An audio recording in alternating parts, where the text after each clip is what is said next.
নমস্কার। 29 তারিখে দাঁড়িয়ে 29 তারিখে রাহুকাল হচ্ছে 12টা 18 মিনিট থেকে নিয়ে দুপুর 2:20 অবধি রাহুকাল চলবে। 29 তারিখে রাহুকালে কোনো গুরুত্বপূর্ণ কিছু ক্রয় বিক্রয় করা বা গুরুত্বপূর্ণ কাজ করা উচিত নয়। মীন রাশির জন্য আজকের দিনটি ভালো হচ্ছে, পজিটিভ হচ্ছে। কর্মক্ষেত্রে নামযশ খ্যাতি বৃদ্ধি হচ্ছে। মীন রাশির সম্পর্ক ভালো। বৃষ রাশির ক্ষেত্রে ব্যবসায় উন্নতি, ব্যবসায় ডেভেলপমেন্ট থাকবে, সম্পর্ক ভালো, পরিবার বা কাছের লোকের হেল্প পাবে বৃষ রাশির। কন্যা রাশির জন্য আজকের দিনটি শুভ।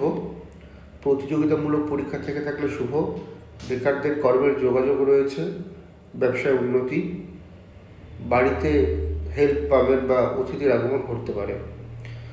নেগেটিভ প্রভাব বৃশ্চিক রাশিতে। বৃশ্চিক রাশির জন্য দিকটি শুভ নয়, শরীর ভালো নয়, মানসিক অবসাদে ভুগতে পারেন, সম্পর্ক নিয়ে অবনতি। কুম্ভ রাশির জন্য দিনটি সমস্যাবহুল, কর্মক্ষেত্রে ক্লান্তকর দিন। আপনার কর্ম অনুসারে বা যোগ্যতা অনুসারে আজকে ফল প্রাপ্তিতে বিশেষ বাধা রয়েছে, সম্পর্কে অবনতি। এছাড়া যে রাশিগুলোর কথা উল্লেখ করলাম না, তার আজকের দিনে দাঁড়িয়ে 29 তারিখে দাঁড়িয়ে ভালো মন্দ মিলে একটা অ্যাভারেজ ফল প্রাপ্ত করতে চলছেন। নমস্কার।